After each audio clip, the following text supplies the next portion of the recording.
Bonjour à toutes et à tous, nous allons découvrir tout de suite les grands titres de l'actualité. Une actualité estivale, vous allez le voir, particulièrement dense et majoritairement sportive.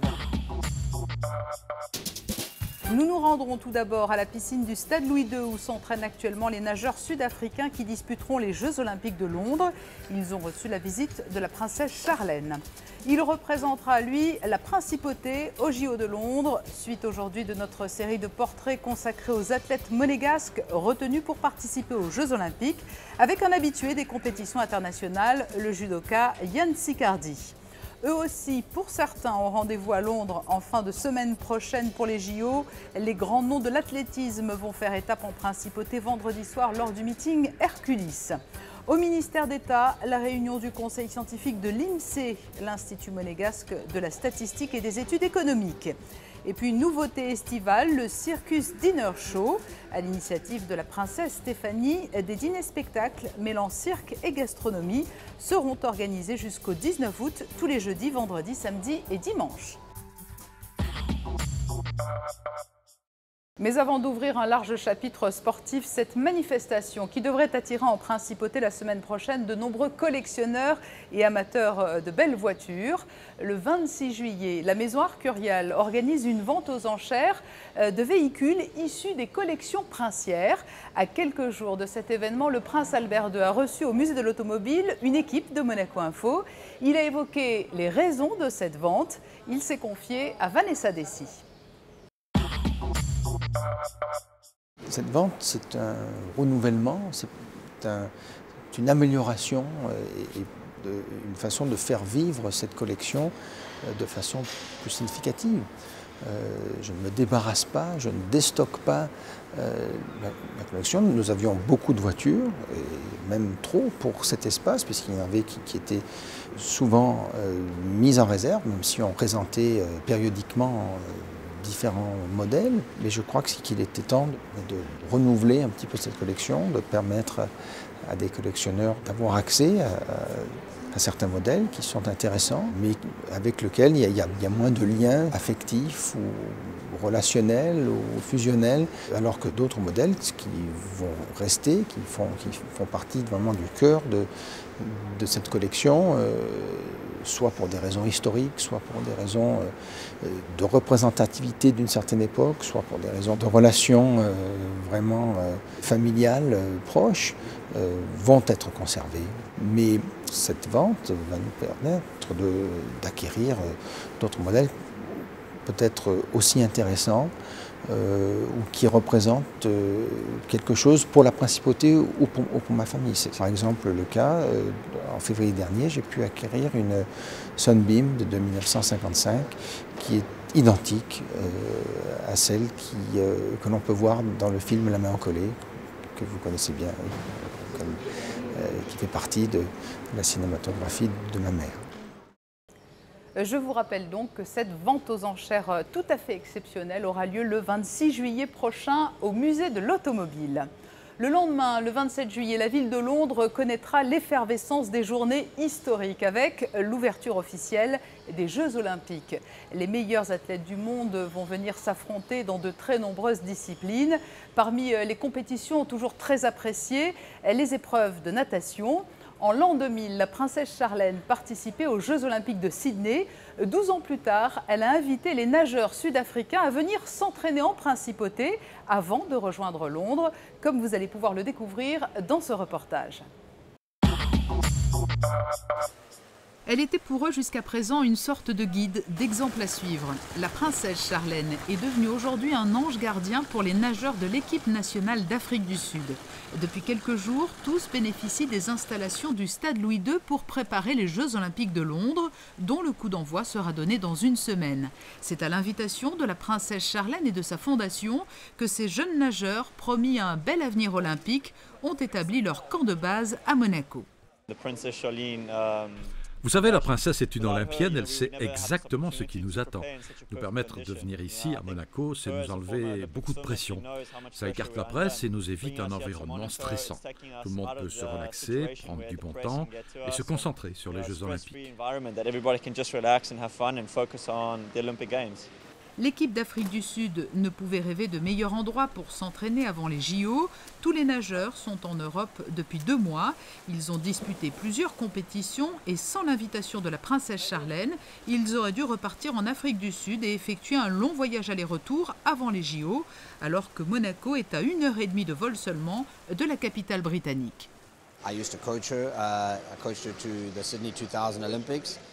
Moi, j'étais l'entraîneur de la princesse en 2000. Alors bien évidemment, ce lien subsiste entre nous. Elle nous a gentiment invités à venir nous installer ici à Monaco et ainsi avoir un endroit idéal pour se préparer aux JO. C'est comme un rêve. Il fait bon, il fait beau, les installations sont excellentes, tout est parfait, même la proximité avec Londres. Vous pouvez avoir de meilleures conditions pour cette équipe olympique. Lors de sa rencontre avec les athlètes, la princesse Charlène a pu leur donner de précieux conseils.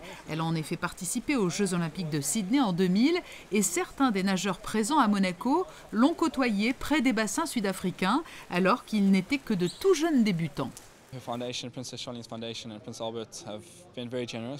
fondation de la princesse Charlène et le prince Albert sont extrêmement généreux. Moi, j'évolue dans le club où la princesse s'entraînait avec Graham Linehan en 2000. J'étais tout petit, j'avais 8 ans. Et il était une icône pour moi. C'est fou de voir ce qui est arrivé depuis 12 ans plus tard. Et c'est formidable qu'elle ne nous ait pas oubliés et qu'elle ait décidé de nous aider. Plus que quelques heures d'entraînement pour Chad, Cameron et toute l'équipe d'Afrique du Sud de natation. Tous s'envoleront très prochainement pour Londres en quête de médailles olympiques. Il sera engagé, lui, dans le tournoi olympique de judo. Yann Siccardi fait partie des athlètes monégasques retenus pour porter haut les couleurs de la principauté à Londres. Il assistait il y a encore quelques jours à la présentation de la délégation monégasque. C'est à cette occasion que Fabien Bonilla l'a rencontré. Yann Siccardi, 26 ans. Yann est un compétiteur dans l'âme. Il a commencé à pratiquer le judo depuis son plus jeune âge et depuis, il ne cesse de progresser.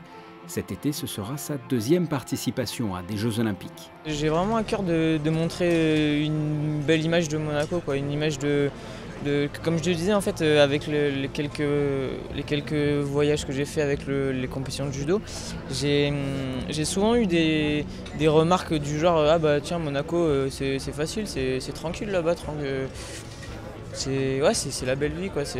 Et j'avais envie, je pense qu'en faisant une belle performance aux Jeux Olympiques, ça permettra de montrer qu'à Monaco, tout n'est pas dû. Il y a des gens qui travaillent dur et qui accomplissent des choses qui sont pas faciles quoi. Voilà, c'est un peu cette idée-là que j'ai envie de faire passer aux Jeux. À son palmarès, 1 médaille d'argent aux Jeux méditerranéens, 3 médailles d'or en individuel aux Jeux des petits États d'Europe.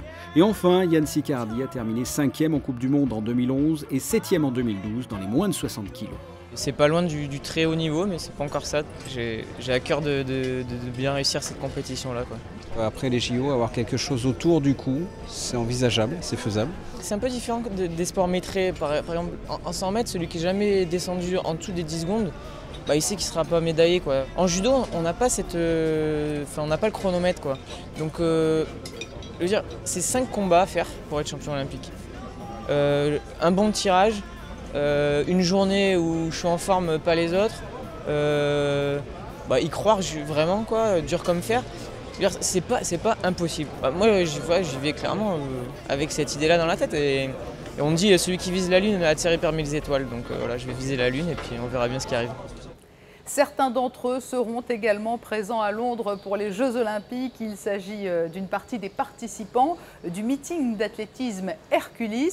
Cette grande manifestation sportive monégasque se déroulera vendredi au Stade Louis II à partir de 19 h avec une très belle affiche que nous dévoile Émilie Rousseau. Ils sont champions d'Europe, du monde ou encore olympiques et ont répondu présents pour la 9e étape de la Samsung Diamond League. Le programme de ce meeting Hercules annonce de belles confrontations, notamment sur 100 mètres et 400 mètres féminins, le 110 mètres masculin, le 3000 mètres steeple. Myriam Soumaré participera elle aux 200 mètres. Elle tentera d'oublier sa mauvaise performance de l'année dernière, ici en Principauté, où elle avait terminé dernière. Je me sens très bien, c'est le dernier meeting de la saison avant les JO justement. Donc voilà, c'est la dernière chance pour régler tous les détails techniques et on va dire finalement se faire un plaisir sans stress, sans pression. Et puis après, on va enchaîner avec Londres, mais je me sens bien. Belle affiche également à la perche qui aura des allures de finale olympique. Autre événement, la présence des Américains pour le relais 4x100 mètres. C'est un lever de rideau de luxe parce que vraiment en lever de rideau nous aurons le 4x100 des Américains qui se sont préparés depuis une semaine ici à Monaco au stade Louis II et qui vraiment c'est leur ultime préparation. La seule fois où ils vont aligner leur 4x100 le meilleur possible qu'ils présenteront en finale seulement des Jeux Olympiques de Londres et je pense que ça vaut rien que ça le déplacement de voir le 4x100 je dirais féminin avec Jeter, avec Allyson Felix et puis chez les hommes avec bien sûr Tyson Gay, Ed Gatlin. Et je crois que là, rien que là, alors ne loupez pas, n'arrivez pas trop tard parce qu'en plus l'accès n'est pas toujours si facile à Monaco l'été et à plus forte raison au moment d'Hercules. Donc 19h25 c'est les filles, 19h40 c'est les hommes. Je pense que ça peut être tout à fait intéressant. Sa création remonte à janvier 2011. L'INSEE, l'Institut monégasque de la statistique et des études économiques, se réunit très régulièrement. Son tout dernier conseil scientifique s'est tenu jeudi au ministère d'État. Pierre-André Chiappori est le président du conseil scientifique de l'INSEE.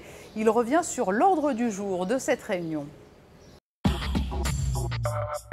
Il y avait deux choses à l'ordre du jour. D'abord, il y avait le point sur l'avancée de l'INSEE. Vous savez que c'est une machine qui est en train de se créer. Il y a des avancées sur le plan du statut juridique, il y a des avancées techniques sur le plan des bases de données, et puis il y a un certain nombre de projets d'études. La deuxième partie, on a parlé d'une étude qui avait été réalisée de façon spécifique à la demande du ministre d'État sur le logement à Monaco. Je voudrais souligner trois choses. La première chose, c'est que c'est tout à fait dans la vocation de l'INSEE d'effectuer à la fois un travail de fond sur la mise en place, la collecte systématique de données, et en même temps de répondre à des demandes ponctuelles.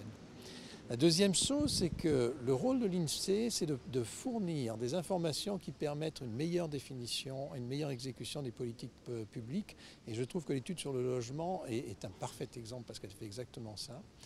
Et la troisième chose, c'est que cette étude dégage un certain nombre d'évolutions qu'il est nécessaire d'appréhender pour une étude sur le logement, mais qui ont un intérêt complètement général. Par exemple, l'INSEE a beaucoup investi sur l'évolution démographique de la population monégasque et sur des projections. C'est quelque chose qui est important pour le logement, mais c'est quelque chose qui est aussi important pour les retraites, pour le marché du travail, pour la demande de santé, etc. C'est l'une des grandes nouveautés de l'été 2012 en principauté, un concept baptisé le Circus Dinner Show. Il mêle spectacle de cirque et gastronomie. Plusieurs soirées seront organisées d'ici le 19 août. Christina Thomel a assisté aux ultimes répétitions sous le chapiteau de Fontvieille.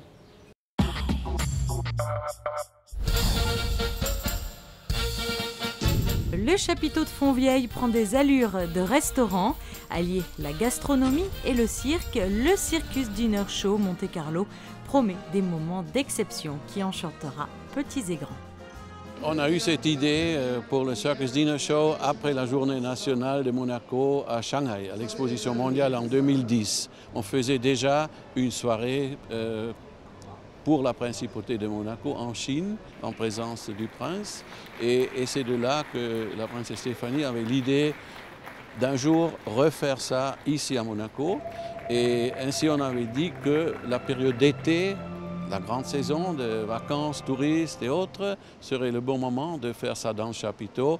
Et on a fait ce qui était déjà un grand succès à Shanghai, on a refait ça dans la préparation en choisissant les meilleurs numéros du monde disponibles pour ce genre d'entertainment spécial qu'est un dinner show.